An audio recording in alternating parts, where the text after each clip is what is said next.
We Make Movies Film Geeks podcast, episode number 92.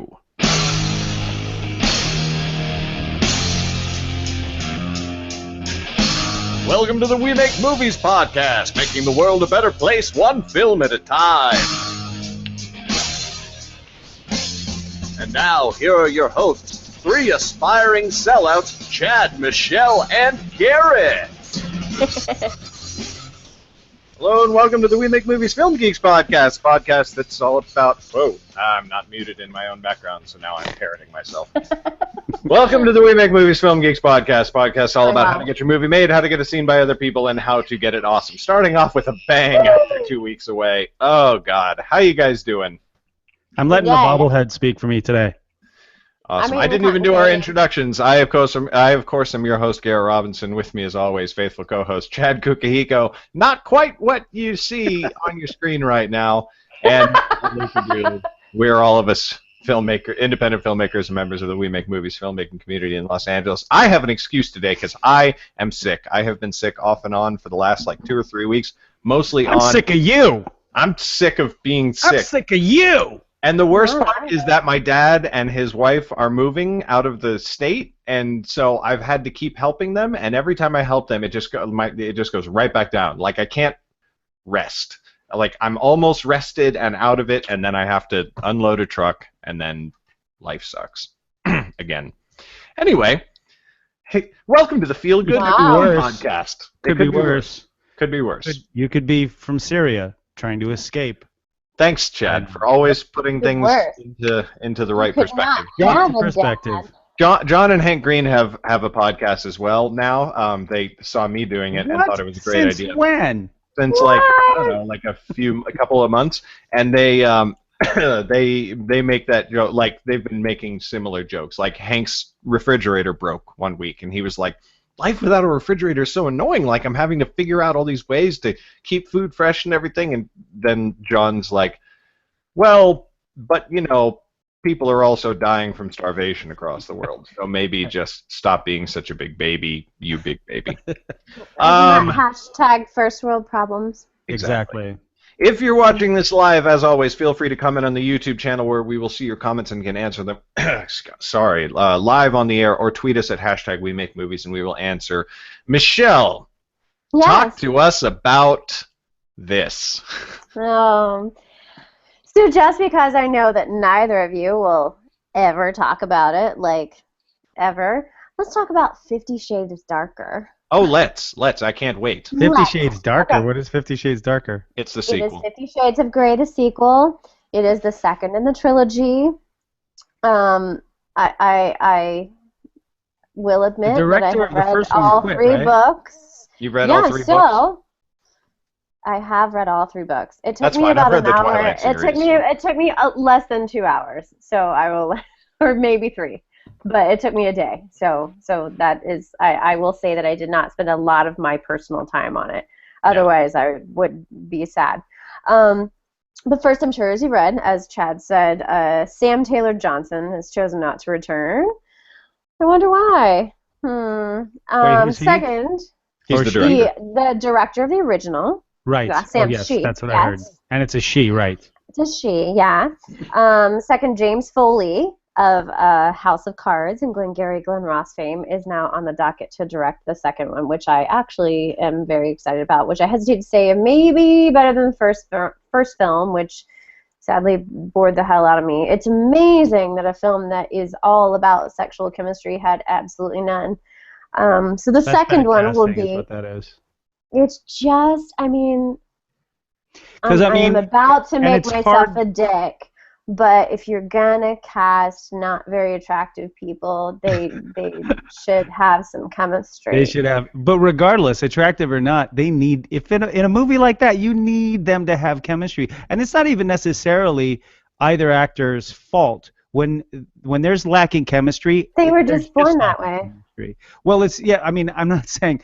I'm just saying from casting, from a casting standpoint, two people. Like, person A could have an unbelievable amount of chemistry with person B, and like you bring in a C and they won't, there'll be nothing. And they both can be super attractive. It's to me, it's just sort of, it is what it is. It's the one random thing I've noticed in casting is you can never tell who will have and who will not have chemistry. I think if they've gone with the original reads. I've been on numerous chemistry reads, and like sometimes it works, sometimes it doesn't. I think if they'd gone with the original casting and just rolled with Charlie Hunnam, that man can have chemistry with a brick wall. Like I beg to differ. I beg to differ. Mind you, I'm not a girl, but I mean, or a woman, whatever. But whatever. But I don't think like chemistry is just weird, man. It's just weird. You just some people, some pairs have it and some just don't. Maybe it's just how much I love him, but I think that he could. I think that he could charm the pants off of. I think he cast Charlie Hunnam and once you've cast for this a few times, you'd see exactly what I mean. It is impossible to know ahead of time. I'm actually just trying to make the point that Charlie Hunnam is. I get it. You have a crush on Charlie. I have a tremendous crush on Charlie Hunnam. We get it. Yeah, as does most of America. Sorry. But no, it's fine. I do believe that, though I will beg to differ, Chad Kukihiko, that I believe any good actor can create a one-sided, if not two-sided, chemistry with another actor. No, you can't create it. You can't create it in the other person. True. That is true. So if you have two good actors, one would say that they should be able to create chemistry together. Because any one actor can create chemistry with someone else. Like I can make anybody else feel like they're the hottest person in the world. It would make sense. In theory, you would think that, but this, I'm telling you from experience, casting for chemistry many times, you just don't know. It's not like acting ability. I have had to cast lesser actors because they had better chemistry. I've had to do it just about every single time. I'll be honest. And but if you're casting a film that's this high of a budget, they had to know they didn't have chemistry in the read. Of course they did. Of course they had to. That was but they remember they didn't go. He was not their first choice. You know what I mean? No, he was of course not. Yeah. And I hear that number 17. That this writer's kind of a nut job. I heard that's why the director quit. Well, that's why I say, I wonder why, because yes, absolutely. E.L. James is apparently has sole control over pretty much everything artistic. Which is crazy, because it's just it's the 50 Shades story is just the Twilight story, right? I mean, that's crazy. It's fan fiction. It's fan fiction. It's crazy that she has control over something that is so every time, unabashedly derivative. Release, I would be freaking a millionaire. But, whatever. So anyway, it'll be out around February 2017, of course, like a Valentine's Day release. Gag me. A ball gag. But I have high hopes only because I want to see Dakota Johnson, whatever her ass is, take it like a man. Or not. We'll see. Giggity. Anyway. Giggity. We will move on. The Assassins... Hold on. So she didn't have sex the whole first movie? No. What? Right? Wait, what? I love that response, Garrett. Wait, what? What? So the whole first movie is that's incredible. Doesn't she though in the book, Michelle? She does in the book. In the book, she has sex. She has what they term vanilla sex in the first book. She has vanilla sex, just normal sex, people have sex, not tied up with the sex that I've had my entire that's the only sex I've had. I don't know, Chad. Like sex. What I call sex is what I'm saying. Uh-huh. I don't know how well we know what you call sex is. I don't know. Yeah, I don't know, Chad. I don't know how well you want to know. I mean, no. But it's hilarious that it's frowned upon. It's vanilla sex. Not that you frown upon it, but I mean that this culture is that boring old thing. You have no idea what the human body can do. So, can we move on now? Can we please? Yes. I'm going to deem vanilla sex as the theme of today's podcast. I'm going to write a script called Vanilla Sex and bring it to We Make Movies. The Assassin's Creed movie is rolling along, and they have released the first pictures of Michael Fassbender in the Assassin's Creed gear. Now, the funny thing is the photos they've released look exactly like a screenshot from the video game, which is either really the first good. one? What? The first one? The first one what? First Assassin's Creed. Is it? Did they? You know what I'm saying? Oh, no. I mean, I don't know. I haven't played the franchise, but like I've seen lots of gameplay and it's popular. So it looks like a shot from a video game is my point, and it looks particularly like the costume from the video game, which is either like the fact that the film shot looks so much like an actual video game screen capture is either like really good for the video game or really bad for the film, or maybe it's good for both of them. I'm not totally sure. Point is, it's coming out. Here's the thing. It's arguable that there's never been a good movie adapted from a video game. I certainly can't think of any. I wonder why. Some of them are terrible. I mean, Super Mario Brothers is obviously the one that always comes to mind. Like, my God. But Fassbender wouldn't have done a crappy movie. Well, has he? Has he? I don't know if he has. I mean, a lot of people really didn't like what do you call it? Prometheus. Is it Prometheus?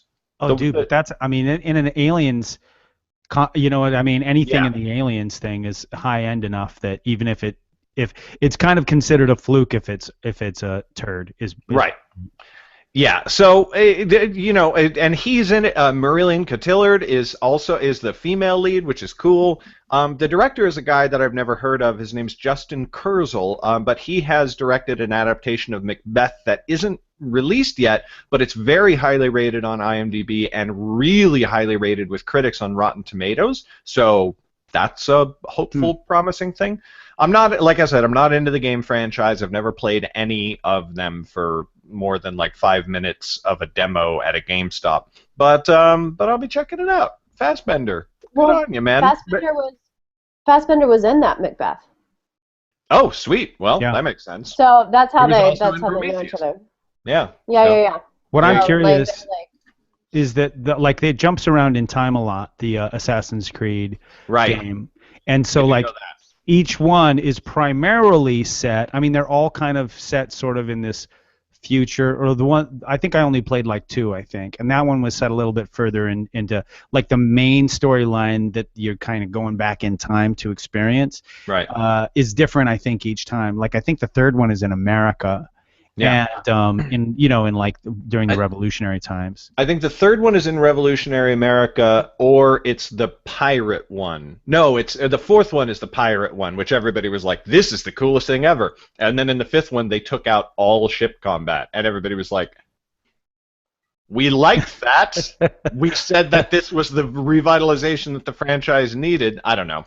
And then they totally shit the bed with that one as well because it came out with all kinds of bugs. Anyway, we're not here to talk about video games. The movie looks awesome. That's great. And fun. So, coming out soon. I hope. I have hopes for it. I'll be honest. Yeah. Michelle. I hope so. Yes. Well, okay. So, I feel this might be inflammatory. So not to talk about something we've already talked about before. But Straight Outta Compton, 4th week of release, was second, barely. It was really close to first in ticket sales of the weekend, which is insane during like summer blockbuster like movie time. But what I find interesting is it cost $28 million to produce. It has thus far grossed $147 million domestically, just domestically.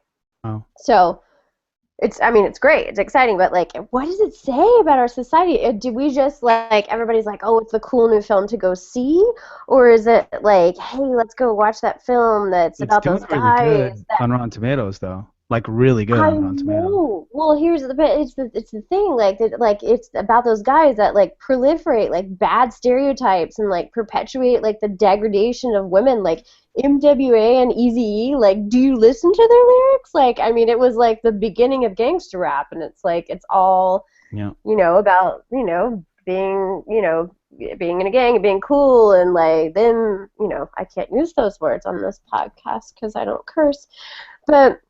Anyway, it's interesting that we as Americans are so fascinated about this as film goers, as am I. It's freaking fascinating. And it's not about bad film. It's so well done. It's well made. It's just like a different side of the whole story, and it's great. But like, I wonder like the repercussions in our society from kind of watching this film that is so glorifying this lifestyle. I don't want to put myself out as an authority on this kind of thing, but I'm going to try and I seriously, but I'm going to try to relay my experience because I have since Ferguson of last year, I've been following a lot of prominent black artists and activists and reporters on Twitter, so I got to kind of experience the release of Straight Outta Compton through their reactions to it on social media, and there's a big split between a lot of them acknowledge the problematic aspects of the film, especially because the film itself completely washes over and glosses over so much violence that the members actually did, like the whole thing of Dr. Dre beating the shit out of D. Barnes is not in the movie at all, when it should have been. It's in the timeline, but it's just not there. Pretended it didn't even happen. Right. Which, of course, Dre is one of the executive producers of the film, and so is Ice Cube. So it's like, of course. Yeah. Which, by the way, that is why I will never see that film. Right. Is because they don't address that at all. Others are like any biopic tends to gloss over some things and focus more on others, and so they see it as like a celebration of one of the chief contributions to like American culture by black people, and some of them are like, no, like I won't go see it because of this. But the one thing they all agree on is they're not at all surprised that the movie is doing so well because white people love them some NWA. And they always have. I mean, that's the thing. I remember, like, I was not into it when I was in high school and college because I just wasn't into rap, really. You know what I mean? I liked some of the like more mellow rap, more like Tribe Called Quest and stuff like that. I was kind of into that stuff, but I was just always like like into Smiths and stuff like that was the stuff I was into. And you can't really be into both. They're two very different tracks. But I had tons of friends who were into NWA, Eazy-E. I'd hear it in the dorms in high school constantly. So it's like I'm not at all surprised that it's successful because that was such a part of American culture in the 90s, I completely missed it because I was too young. When NWA and the Posse came out, I was a year old. When Straight Outta Compton came out, I was 2. When their Greatest Hits album came out, I was 10. Like, I completely missed the boat on it. And yet, by now I know a lot of their hits and I know a lot of their songs, and I do kind of want to go see it just because I've also heard it's just a fantastic movie, like really, really. I hear that too, but the thing is I don't understand men who hit women. I don't. Yeah. I have 5 older sisters, and they used to beat the crap out of me when I was a kid, but I just grew up knowing you don't hit women. I'm not saying that if somebody were to attack me, if a woman were to attack me, I wouldn't defend myself. I would totally do that. I don't see anything wrong with that. But what he did to D. Barnes is so disgusting. Yeah. And I don't ever want to give a dime to that man. Yep. And whatever, if you're a part of that culture, I don't judge other people that have other reasons. I know a lot of the people that I respect are nuanced. They have some really crappy things that they did in there, but it's just not important enough to me. Yeah. So I don't judge other people who go see it. Is what I'm saying. Yeah. All right. Well, let's let's skip on to another movie with some pretty heavy content. So there's a movie called Podcast of the Week, ladies and gentlemen. Exactly. So there's this movie called Playa, which is quote unquote a horror movie, and it's based on the May 23rd, 2014 Santa Barbara killings by Elliot Rodger. Now, though some of the names have been changed and the facts in the movie are quite different, and to be clear, I have not seen this movie. It doesn't come out actually until October, but what I'm curious about is kind of what everybody else thinks about making a movie capitalizing on a real life tragedy, especially the fact that it's barely over a year ago, and it was by a clearly disturbed person. But also B, what you think about the movie's subtitle, which is "Monsters Aren't Born, They Are Created." I mean, to me, that's... Anyway, I'm sorry. It's just so yeah. Well, have you guys heard about this? And by the way, there is a change.org petition trying to push back the release of the film. I'll include the link. I'll make sure I include the link to that petition in the show notes because I have already signed it. But yeah. Anyway, what are your guys' thoughts about this? It really depends. Like I'm so like because. I do believe that, you know, monsters and serial killers and all that stuff aren't born. They are, like, to some degree created by their... It just depends on who they're saying created him. Let me give you a little tip. When you look at the trailer, basically it's like the movie Elephant, which you probably already know I'm not a fan of, by Gus Van Sant. The jocks are mean to this kid. The girls mock, the cheerleaders make fun of this kid, and so he goes and he decides he's going to kill them all. I'm wondering if the trailer wasn't made that way specifically to engender that kind of reaction. If it's one of those things where the director afterwards will say, I don't know why the hell they made that trailer that way, because my movie, the entire purpose and intention... Well, I don't think so. Well, check it out. I guarantee you that trailer is representative of the film. It's a long enough trailer that there's no way that it could have been different. Well, but... Watch the trailer and you'll see what I mean. I'm not going to see this movie, but I guarantee you... I mean, it's a slasher. You think it's going to be super nuanced? Do you know what I'm saying? It's too much. There's so many examples of trailers. There's so many examples of trailers, especially in recent times, that do that, where they're like afterwards. It's like, but not with slashers. Yeah. Not with slashers. Right? Yeah. Is it even a slasher though? Like a slasher film. Is it a slasher, or does the trailer make it look like a slasher? Do we know if it's a slasher? I can't. There's no way it can have this much slashing and not be a slasher. I mean, I don't understand. You know what I mean? Like, listen. Well, here's two examples that I can think of in recent memory. Chappie looked like a fun kid movie that it would not be totally inappropriate to bring your kids to, about this wondrous robot discovering its own consciousness, and ended up being an incredibly violent, profanity-riddled, still awesome sci-fi movie.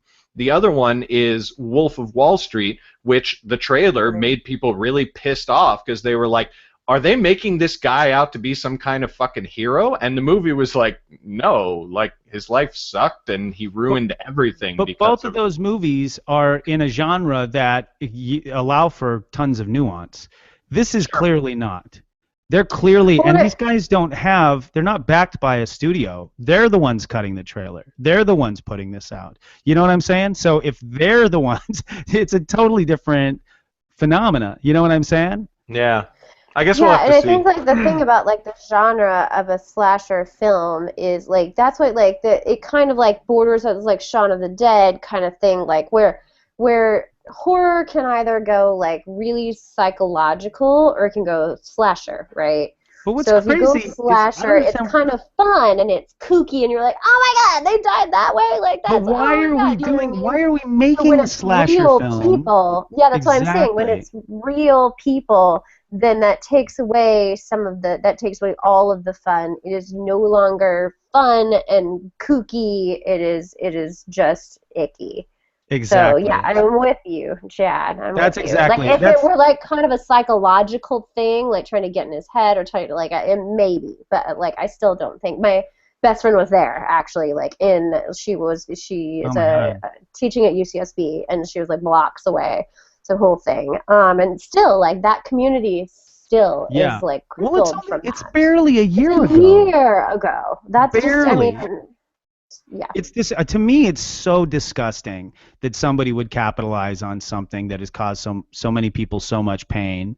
You know what I'm saying? And if the movie's coming out in October of 2015 and the incident happened in May of 2014, I'm telling you, it had to have been like 2 days after all these people were killed that the guys were like, "Hey, let's make a movie about this." That is just disgusting to me. Yeah. It is so gross. And, whatever, they can do what they want to do. I just think that everyone should yawn and ignore them and go away. That's what I think. That's my point of view. Having now watched the trailer, nope. Right? Stay the fuck away, people. Stay the fuck away. Yeah. Okay, good. Watched it while you were having that exchange. Nope. All right, let's jump on to the next topic. Let's. Netflix. This is kind of crazy. Netflix has completely cut out Epix films out of their lineup. Now, Epix is a company that handles distribution. I think they're also their own TV. They have their own TV channel, but they are a company that manages distribution for films after theater.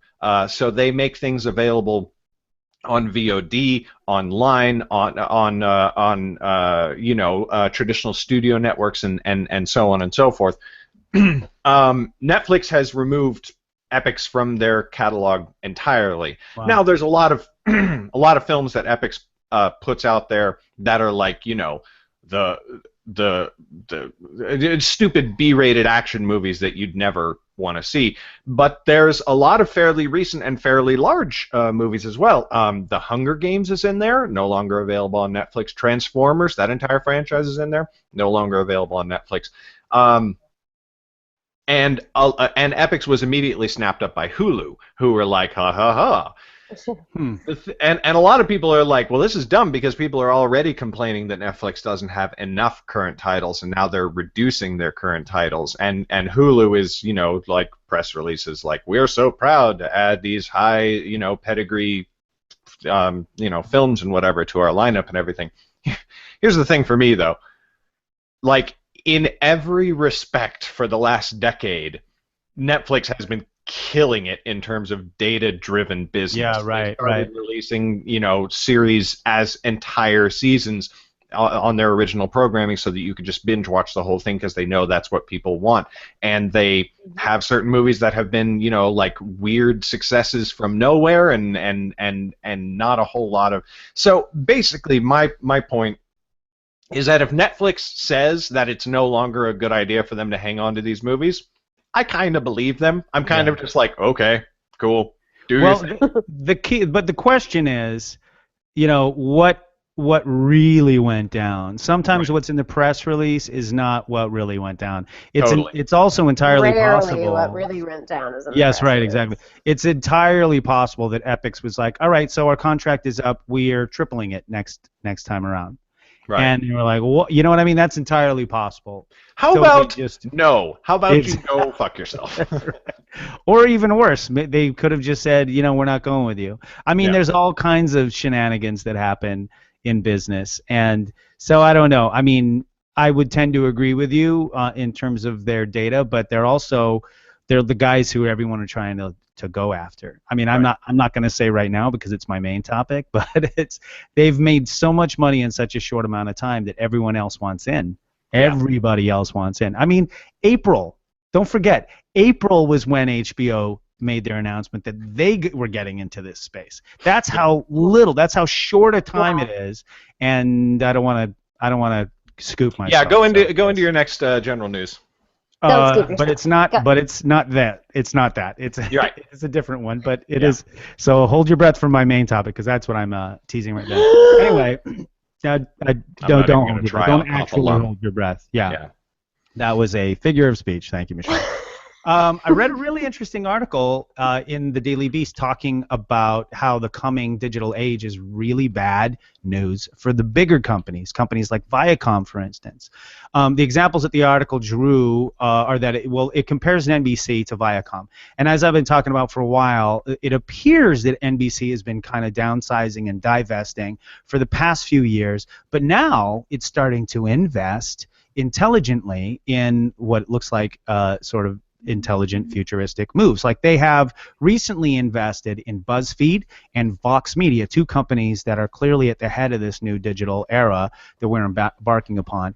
And on the other hand, Viacom, which like back in the 90s and the early 2000s was the envy of Hollywood and the networks, Viacom appears to be only downsizing without adjusting, at least for the time being. And it seems to me, based on the reporting of this article, which was written, by the way, by a guy named Lloyd Grove, that Viacom, which was, like I said, huge 10 years ago, it just seems to be kind of trapped into that bunker mentality that some of these bigger companies tend to fall into when these kinds of adjust. I mean, ever since the Industrial Revolution, this is the kind of, you get these big companies, like, oh, we do kerosene. We sell kerosene, and then now cars are a thing, so we better get into gasoline. That was a smart move, that Rockefeller, I can't remember his name, whoever the Standard Oil guy was. But some of the other companies who, they just I believe it was Rockabilly. Rockabilly. That's right. My bad. Like these, some of these companies that are on the downswing, that are huge and they're on the downswing, if they survive, they're going to survive because they pivot, because they change. The ones that don't are the ones that just sort of try to maintain and think that everything's going to be fine when the dust settles, but it will not be fine. Nope. Because when the dust settles, these guys find out that their entire business model is gone. So anyway, it's a really interesting thing. In fact, I forgot this one kind of key point. There was an executive, he wouldn't speak, or she didn't say whether it was a he or she. There was an exec in Viacom who spoke on the condition of anonymity, and they said that they don't think Viacom will even exist in 10 years.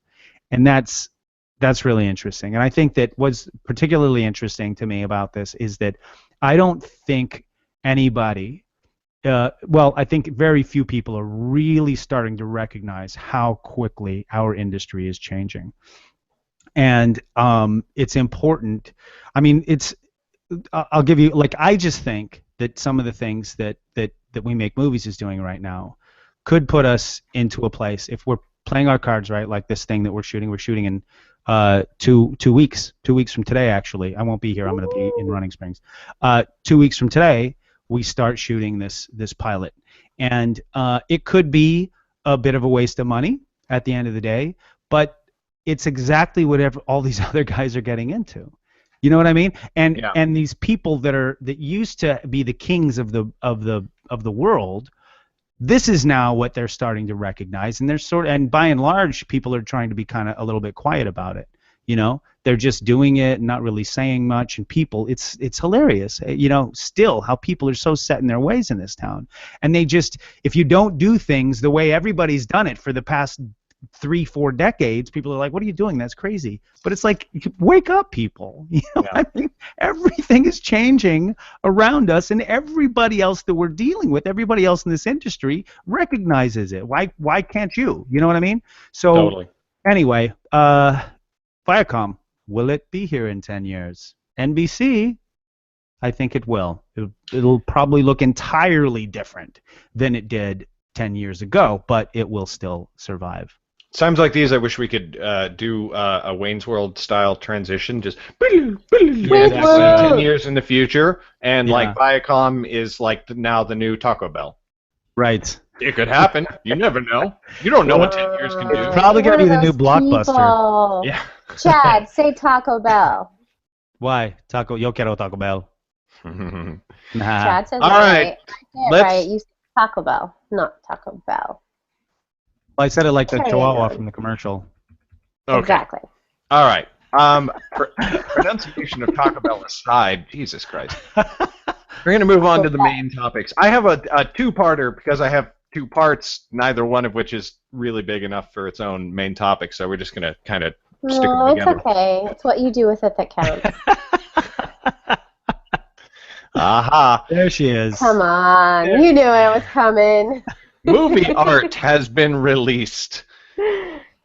Movie art has been released from Captain America Civil War, the third Captain America movie. That's like barely a Captain America movie. It's more of an Avengers movie in between. Yeah. It's like Avengers 2.5. Right. So, but movie art has been released, which appears to definitively show the two teams that will be facing off in the Civil War. As you can imagine, the internet crapped its collective pants. We got the teams that the heroes will be on. I'm not going to reveal them because spoilers, but on one side it's anybody can look if you want to find it out. On one side it's being led by Captain America, on the other side it's being led by Iron Man, and the other heroes are being distributed accordingly. A notable absence, Hulk is not in the artwork at all, so he might not be involved in the movie, which actually makes... But wait, you've read this story, right? Yes. You've seen the Avengers. They're totally setting it up. Yeah. Oh, yeah. Absolutely. Impetus. Yeah. But he wouldn't join. I don't see him as joining a... Anyway. He wasn't really involved in Civil War. There are some elements of his storyline that are in Civil War, but it's not... I mean, it just makes sense with the comics that he wouldn't be there. Yeah. And also after the last... But they totally were setting it up in Avengers 2 that he's going to be the cause. Yeah. Like, at least that's the vibe I got. Yeah, it's either going to be him or it's going to be something like what actually happened in the comics, which is they'd have to create entirely new. I think it's going to be him. Yeah, they're setting it up too much. They couldn't just come up with anyway. Continue as you were. Also absent is Spider-Man. Now, Spider-Man in the comics has an interesting role as well, which. Spoilers, can't really talk about, but again, it kind of makes sense that they don't show him in the artwork on either team. He's not on one side or the other. So, we're very excited. I can't wait. I can't wait to see this movie. I was gonna say, do they probably too intentionally think about this, that people are gonna look at the artwork and be like, oh God, someone's missing. That must mean blah blah blah blah, and then but it makes. publicity. It's according great. To the comic book, according to the comic book story, he's clearly starts on one side. Yes. And then as time goes on, it gets more nebulous. So it's really, I think that, see, the one thing that Feige does so well is he maintains as much of the original storyline as he has to. You know what I mean? He doesn't stick to it so much that it holds the story down too much. Right. I mean, obviously, that is clearly why what's his name no longer stuck around with Ant-Man. That he wasn't able to, is because he wanted to take it too far, and it just interesting about that is it's apparently it's actually not Feige, but I'll get into that in the next portion. Oh, really? But, yeah, but you're right, which is that he sticks to the comics. Yes. In theme and tone and everything that a movie going audience. But enough of the story, enough of the details, not all of them, but really enough to make you feel like like they didn't, like X-Men for instance, just totally changed Angel.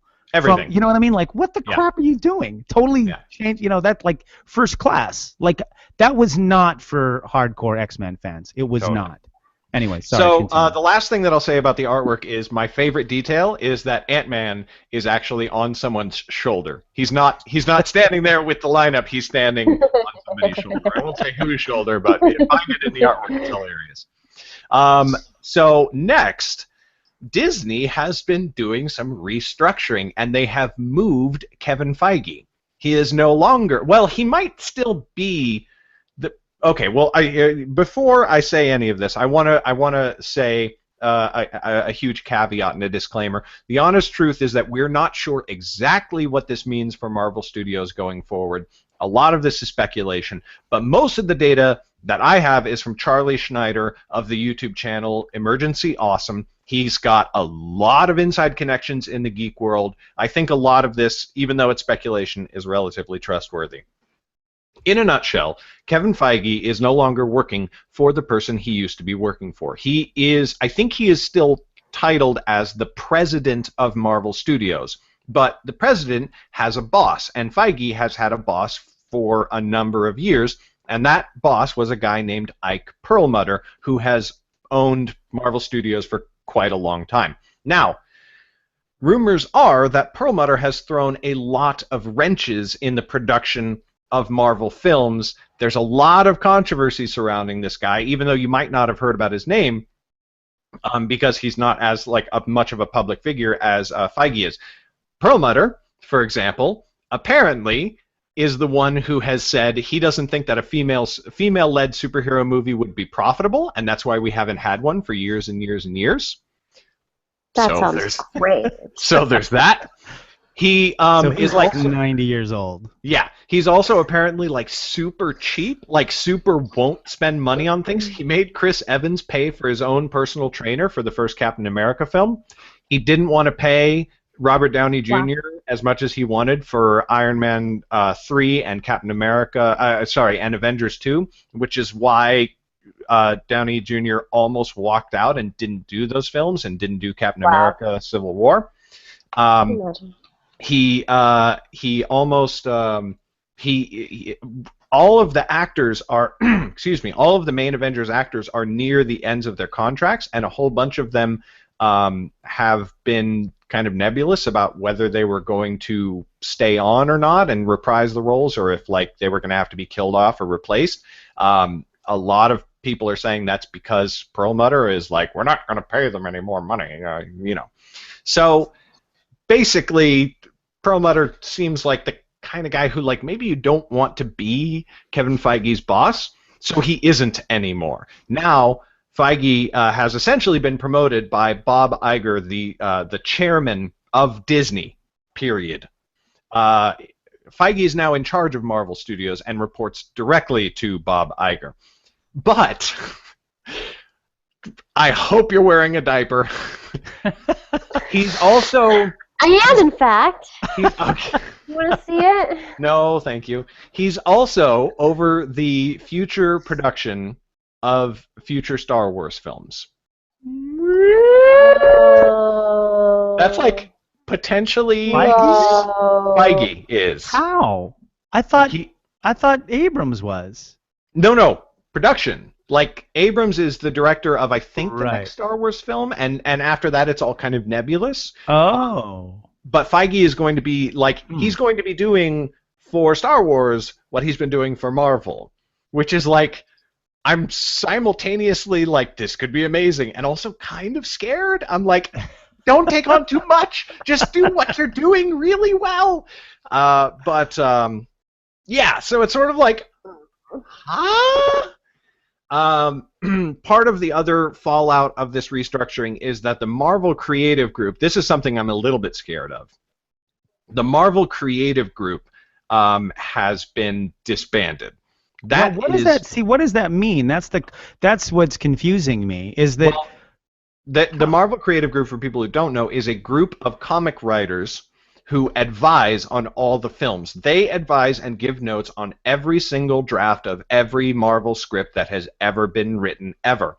Now, and they're this character wouldn't do that. This isn't really per the comics. Da-da-da-da-da-da-da-da. I'm not sure why, but this group featured, part of this group was Brian Michael Bendis. He was in this group. And he is the guy for the comics that Feige is for the movies. So I'm sort of ugh. Yeah, why would they?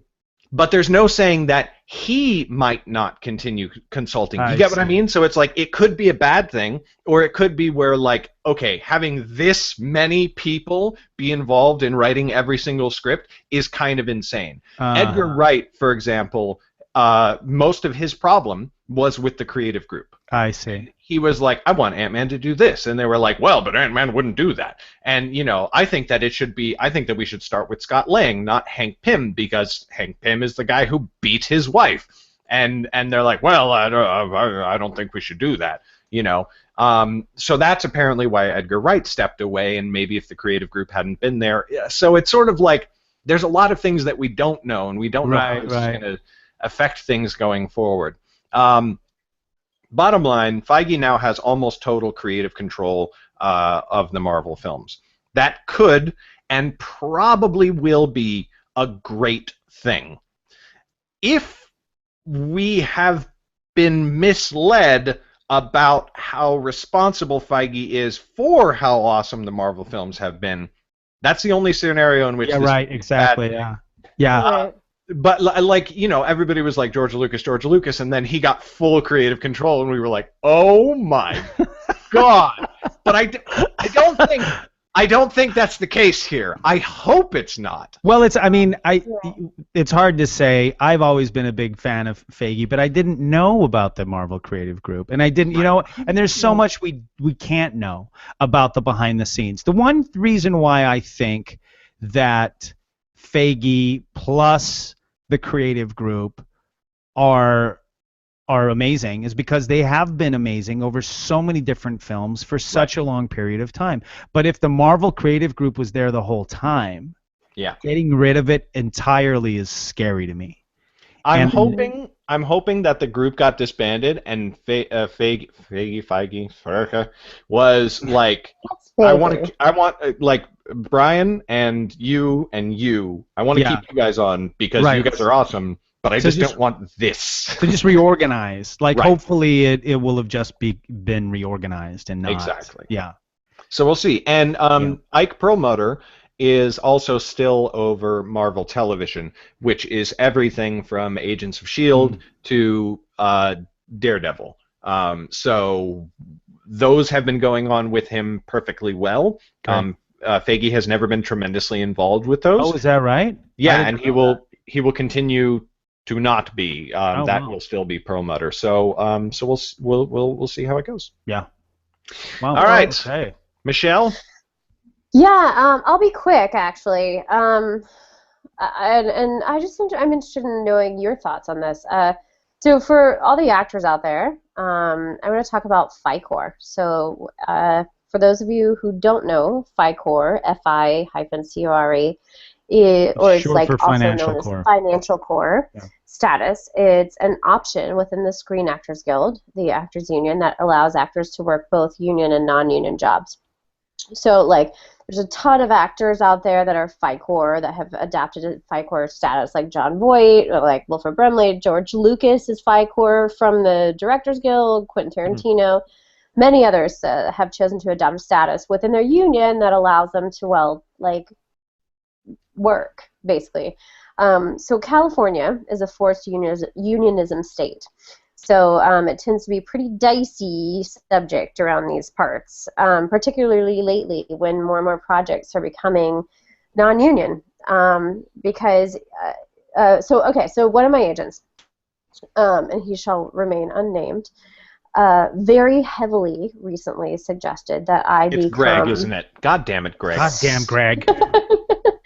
that I become FICOR in order to book more jobs, because in his words, most jobs, particularly jobs that are not television, so film, commercials, industrial, stage, whatever, largely film, are now choosing, and commercials are now choosing to be non-union. So interestingly, from most of my research, there is no repercussion from SAG for choosing this status other than that they get really mad at you and they're like, you suck, but we can't stop you from doing this, and then you don't receive screeners and you don't get to vote on stuff, which, like, I don't vote that often anyway, and you don't get to go to, like, the Q&A things that I really don't usually have time to go to. So but though the stigma is that FICOR members are viewed as, like, scabs and anti-union by SAG members, directors, and the average SAG, and writers, and so they can potentially lose jobs when people find out that they are FICOR. So interestingly enough, what SAG doesn't reveal on their FICOR webpage is that FICOR, or that they see a reduction in dues, like about 4%. And then a SAG actor that is FICOR can expect, or any SAG actor can expect to make less than $10,000 in annual income. So which is if dues, you right? become if you become FICOR, you have a reduction in dues, so it's 4% less dues. But in general, you're going to make $10,000 in income. So it's like less income. So while I'm not condoning the transition for most people, I have, I guess, a lot of questions about it. Like, I don't know, people don't really talk about it, and I don't know many actors and directors that have done it. But I do know a lot of actors and directors and filmmakers that pay way more money to their union than they actually make for a living. So I don't know. It's a whole thing, and it seems to be like there's this whole stigma about it that people like. I've asked a few folks about it in the industry, and they all kind of like talk about it in hushed tones, like it's a whole like, oh, you want to be FICOR? Like, I don't. I just want to know about it. So, well, what are your thoughts on that? I did some research on it because we were trying to do commercials. I mean, we try to do everything SAG, but SAG would not work with us on music videos, would not work with us on commercials. So basically, a production company our size, small production company, it is just simply impossible for us to go union on those. So we'll have to either produce it if we're a production company that is a signatory, we have to use a different production company to do anything that is non-union, which is a bummer. But and to me, I'm very pro-union. But the thing is actually where financial core comes from is not. It doesn't actually come from people who can't 100% get work, although that's what it's kind of becoming. I believe, I could be wrong about this, but I believe it came from people like Charlton Heston, Republicans who were in the union and were not happy with their money going to Democrats. Because a lot of unions will back up. I believe where it started from. Yes, I believe that's where financial core started from. And so they basically said, wait a minute. I don't want to be a part of that, and so that's your hands off my money, you damn dirty Democrats.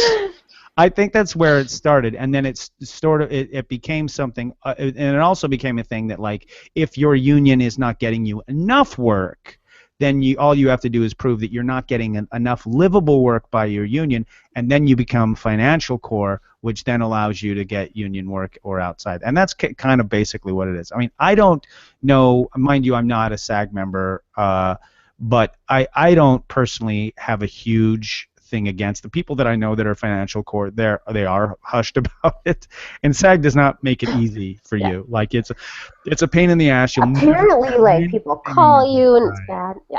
Yeah, but it's as far as I'm concerned, I would suggest that you try to change the union first. You know what I mean? If there are things about the union you don't, and now that you guys have merged with AFTRA, we have 3 friends now that are on the board. We do. Yeah. And so they could make changes. You guys have made changes over time, and you can continue to make changes.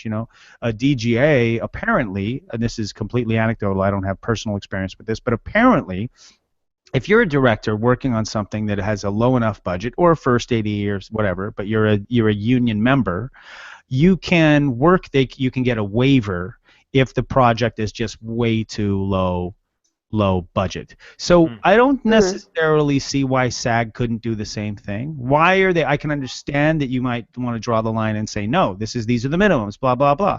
But it seems to me that in this day and age, as things are changing so quickly, you guys should be adjusting. You know what I mean? The good news is the group that is at SAG, that is, I think they're called United. I call them United for the Win, but I think they're called United for Strength. I just think United for the Win is funny. But that's the group that Aubrey Mosino is a part of. They are the ones that apparently were the group that got SAG and AFTRA to combine. So it looks like, since they're primarily in power at the moment, that making these intelligent, future-driven moves, and she's vanished. Our actress has stepped away from her. Anyway, there she's gone. So she can't hear what I'm saying, but but anyone else, if anyone else is listening, you guys probably can. I got you, Chad. I haven't abandoned you. The whole time I was talking. I didn't abandon you. It was just I just had to. It was loud. I was trying to preserve the audio quality of our podcast. Tell Patrick to shut the fuck up. Anyway, I just think that I say it's up to you. I say I don't know if it's a two-way street. That I don't know. I don't know enough about FICOR. I think that since you are a member of the union, I would push to get the union to change. I know your manager is probably pressuring you to do it right now, and I can see that. But what if tomorrow, what if in 6 months you guys made the kinds of moves that allowed you to take some of this business away from your non-union, you know what I'm saying? Like there's no reason why SAG can't be a player in some of these projects that they are not currently a player. They just have to adjust. Right. I agree. I fully agree. It's just an interesting new facet of this world that is that has so many connotations involved with both sides. It's not that new though. I mean, FICOR's been around for decades. It's new to me. Yeah, right. Copy that. Like, I don't talk all about any of this, but I think it is intelligent to have like just first impression. I think it is intelligent to have like a sort of entry level union, like an entry level membership. You know, it's like okay. If you get to the point where you are a, Robert Downey Jr. or a Bradley Cooper or a Anne Hathaway, then you want to be a full union member. You only work on union projects with the minimums and everything like that. And if you're not, if you're not making enough to justify the union dues yet, then be this entry-level membership where if you get an opportunity, you can say, I can work on union projects, but you can also do shit that, like will pay next month's rent. So if that's what it is and that's how it works, then great. Minimums should be budget. They should hinge on the budget of the project. Right. That should be full stop what it is. And now that we're in this new media world, because the problem is you can have new media projects that are $10, and you can have new media projects that are $10 million. Right. So that's the problem. And that's if I were running SAG, if I were Aubrey Mazzino or anybody else on that board, that's what I would be pushing for. And I would say, because we have to submit, whenever we do a union project, we have to send over the budget, at least the top sheet, so they know what the budget is. You know what I'm saying? So that is what these minimums, they should break off in tiers. And they're not like that, unfortunately. So anyway. Yeah. All right, well, let's jump on. We've been on this for quite a little bit. Let's jump onto yours, Chad. Okay, so jumping onto mine for the original. So this is what I was kind of teasing earlier. I think this is to me pretty exciting. The new media train, the original programming train rather, has officially left the station because Apple is now getting into the mix. Yes, Variety discovered. Yes, dun, dun. Variety. What is their market share of online video and online video sales? What? Like I'm sort of like okay.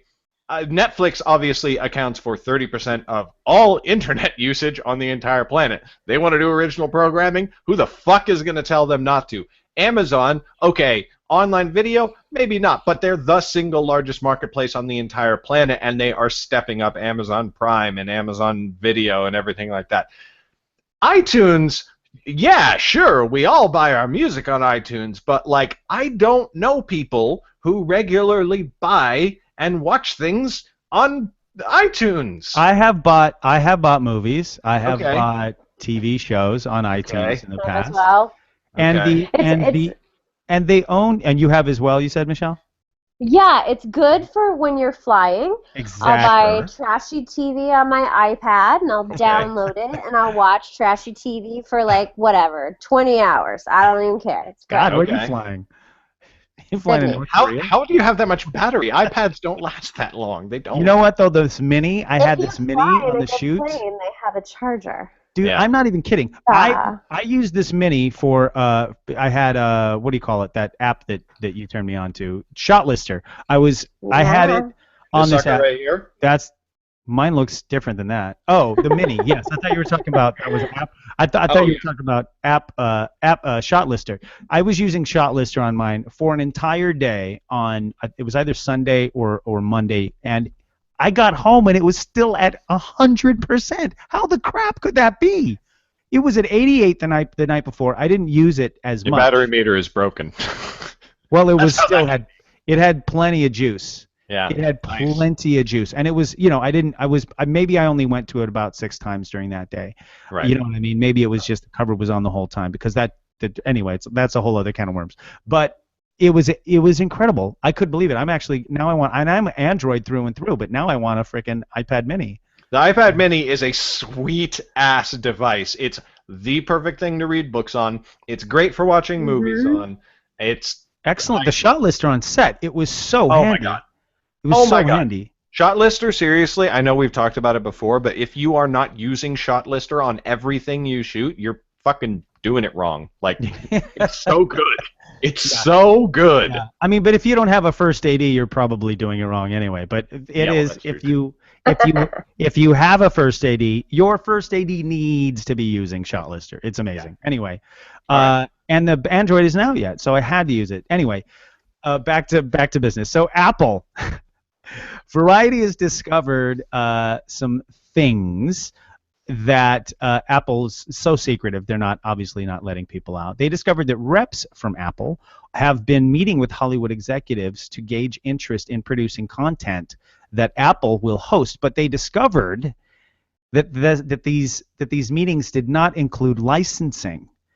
That's everything that Apple's done in the past has been licensing other people's content, but they're meeting clearly about original programming.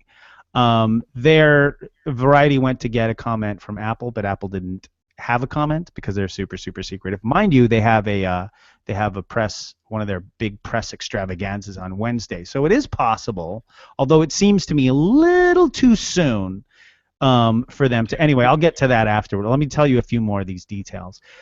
They found out that they were meeting with them, and like I said, that they were not talking about licensing, but that they were meeting with them to get a sense of if they could like basically purchase the rights outright or produce content. I mean, that's something that they were potentially talking about. That's like the content would come from people in Hollywood, but if it's not licensing, that means that they would have to partner with somebody. Netflix has done it a couple different ways. They've partnered with production companies and they've done stuff in-house. So they've gone 2 different ways. But when they've gone through production companies, they have bought that content, the distribution rights, outright. So they owned that content and they owned it, forever, basically. It's not like somebody else owns it and then they're licensing it for X amount of time.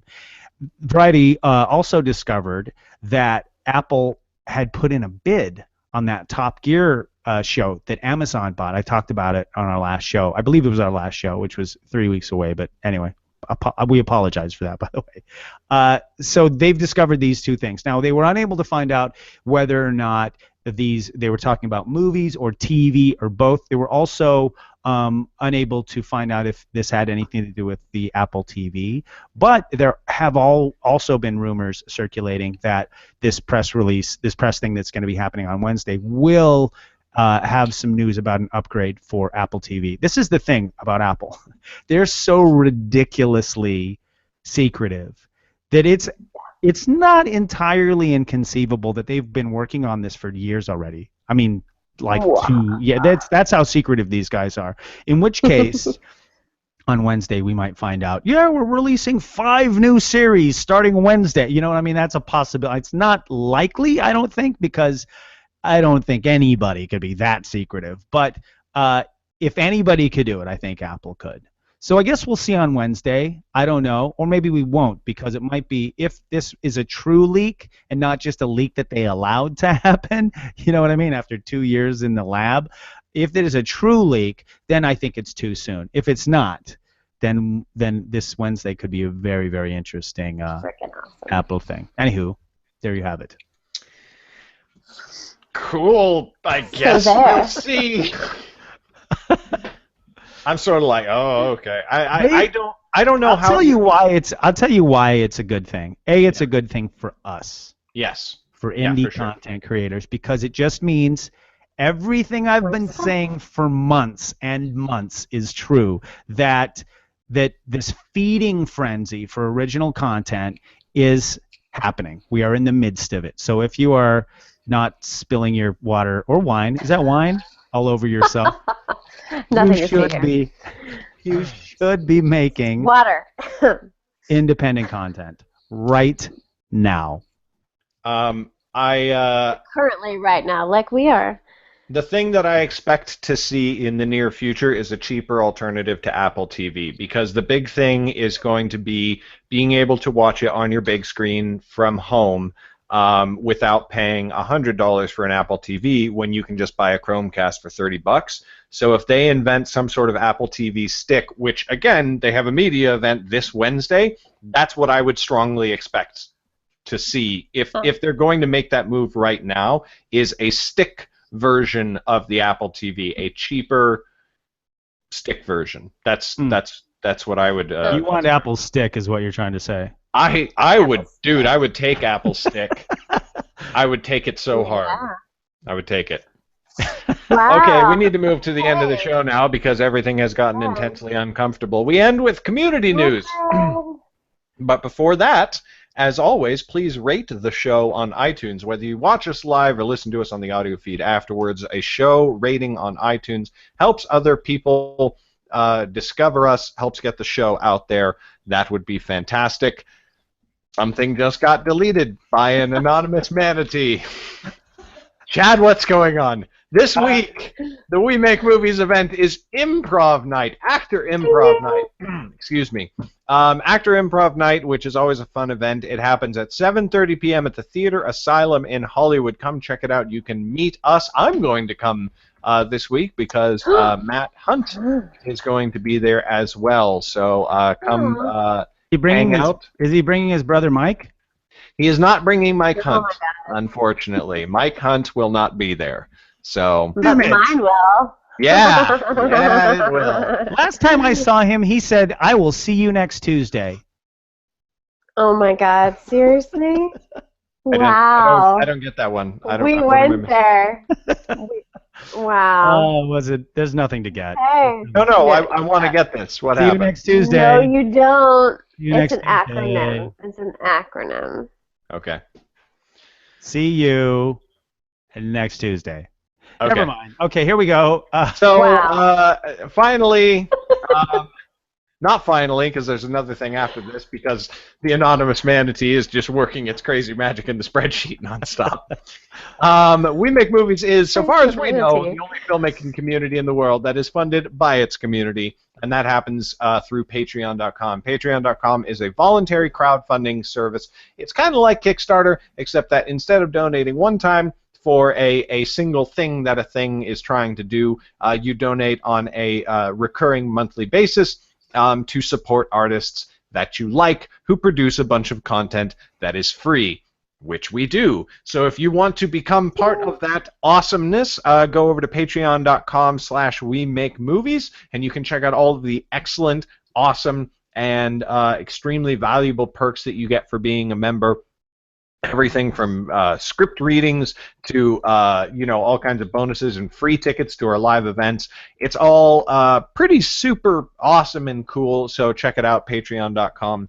By the way, getting your film produced. Your film produced. So which is a wonderful segue to what I'm about to talk about. So we have a rolling production fund, and if you are a member or a regular via the Patreon page, if you are actually a paid member, you can submit a film because your dues, 70% of your dues, have been going into a pot, not all of you, but many of you, that we are using to make a short film. So as soon as that pot hits $5,000, the winner of this particular little challenge, and to be a winner, basically most of the members and regulars have to basically like your script and your pitch, then you will get that money. So if you now this challenge is only going to be open. Submissions are only going to be open over until the next pay period begins, meaning that if you become a member or a regular right now through the end of September,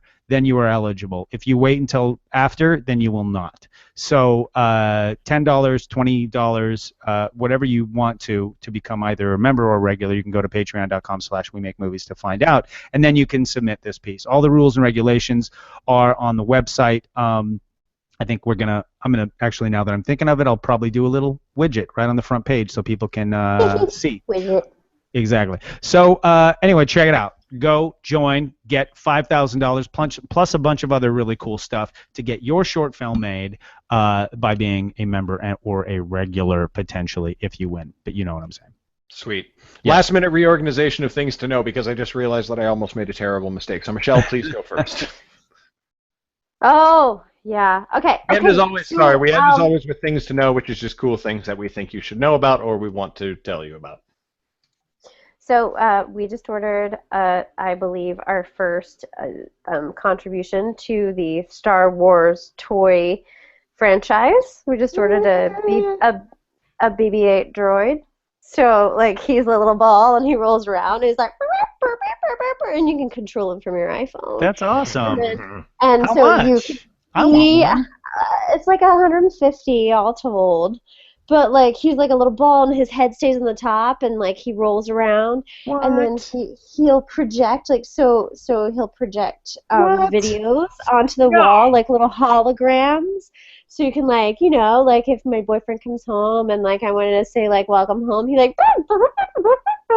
and he goes, like, to the wall, and he, like, projects a video of me being like, hey, babe. I want one. Fucking shut up and take my money. Shut up and take all of my money. And you can look through his little eyes, so you can, like, roll around your house and see what the hell's going on, see what your cats are doing, and, like, see what the hell's going on. Super amazing. Did they make the app for Android? I don't know. It's difficult for me to describe what this is actually doing to me physically. Now! Yeah. Well, you have to pre-order. I don't think it's available until late October, early November. So you have to pre-order, but it's very exciting, and they're very cute. And then you, like, put them on this little dock, like your little Roomba or whatever. You're like, and he's done, and then you just, like, pick him up and, like, put him on the little drawer. It's ridiculous. I want one. one. He's so cute, and it's it's like a little independent company that, like, is making him. Like, it's not like some, like, random, like, it's somebody I've never heard of that I'm like, oh, okay, cool. We'll include a link. I can't. I want this. Oh, dude, watch the video. It's so cool. Do you want me to actually die? Because I will. I'll actually die. So we may have a podcast where I, like, show you our little BB-8. So stupid. Want it. Want to buy. Want to buy a droid. Want to buy a droid.